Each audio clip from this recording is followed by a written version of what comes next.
Good morning, folks. It's Harrison with Mainely Acres Farms, and today we are going to do a questions and answers videos solely on the Bobbin and Bobbin shuttle. Now, I know I've gone over how to properly set up the tension and put the bobbin into the shuttle on my video on how to set up your sewing machine, but I got a new camera and I wanted to do some real good close-up, clear shots of what I was talking about in that video. So hopefully this video will help you guys out if you got kind of confused by my setup video in the past. So what we have here is we have our bobbin inside of our bobbin shuttle here. And so this piece here is the bobbin, and then here is the shuttle. I just wanted to go over that real quickly in case some of you guys are new to sewing, just to kind of give you names to the parts here. Now, the first thing that I want to talk about on the bobbin shuttle here is the actual tension spring. Now, what I'm going to do is I'm going to try to get over here so the camera focuses well.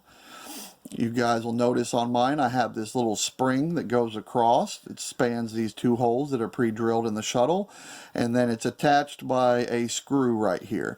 So a lot of you guys have left me comments saying that you've ordered your machines from China or off of Amazon or eBay and yours did not come with this spring.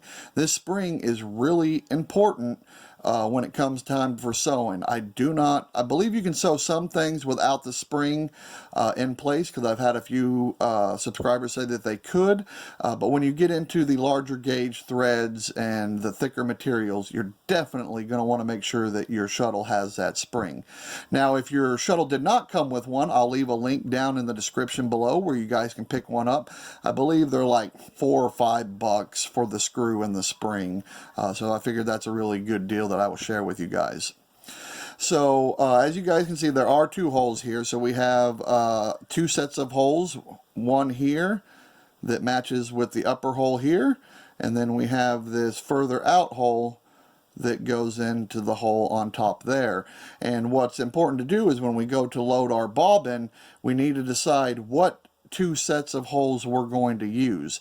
So the first set of holes on this side, closest to the screw, is for your finer threads, and then the outer hole here is for your larger, thicker gauge threads.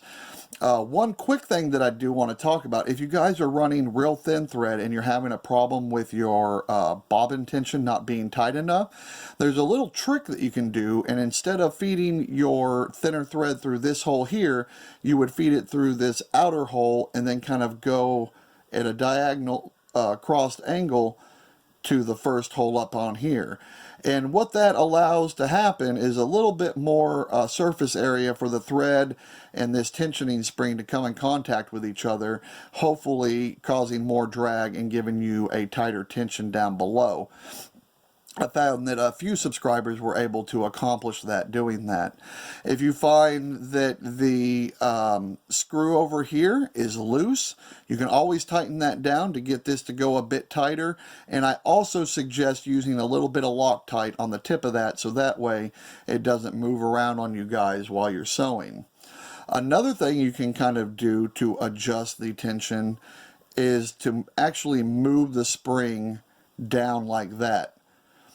So you guys can see that it's kind of covering up this second hole over here and part of the first hole over here, and that might add a little bit more tension there.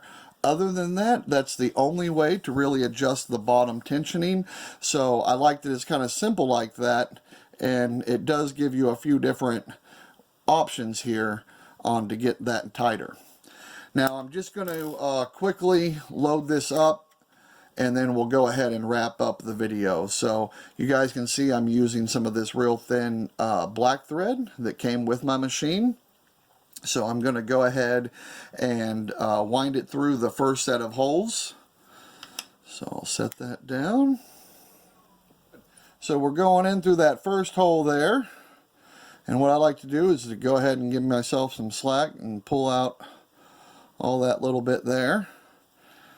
And now what I'm going to do is go ahead and drop the bobbin in. Now when we drop the bobbin in and we pull our thread, we want our bobbin to spin counterclockwise inside of the shuttle. So I'm going to go ahead and drop my bobbin in here, and I'm going to give a little pull, and you guys can see that that's spinning clockwise. So to remedy that real quick, we're just going to pop the bobbin right back out. Come on. And we're just going to flip it upside down.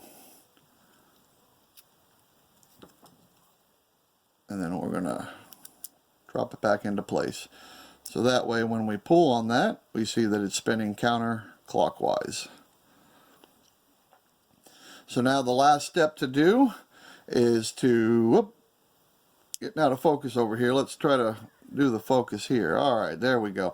So now the last thing we need to do is to put the thread through here and get the thread underneath the spring. So let's go ahead and do that.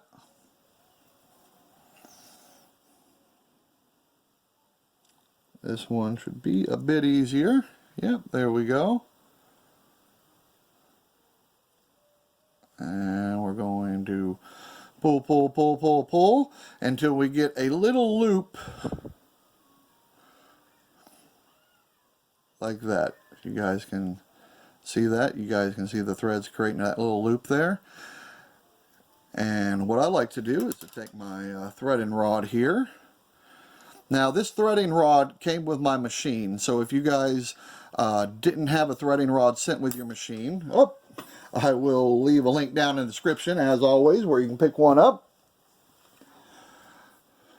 And so what we're going to do here, see if I can do all this together, I'm going to take this thread here, I'm going to hold it down close to the bottom of the bobbin shuttle and pull the excess slack up. I'll try that one more time. What we're trying to do is to get this thread underneath the spring. So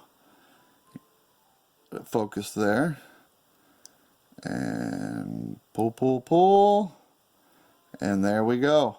So now our thread is underneath this spring through this hole here and out the top of this one, and we can give a little test pull here to see what our tension is like.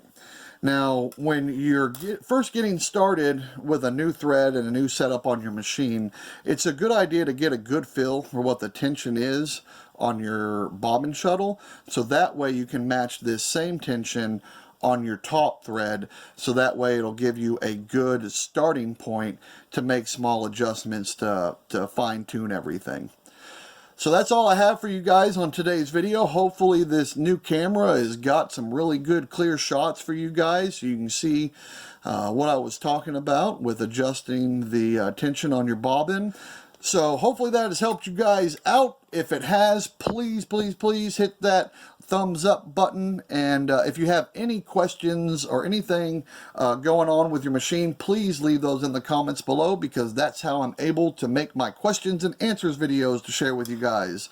So once again, thank you guys so much for tuning in. And as always, take care and spend time with that family.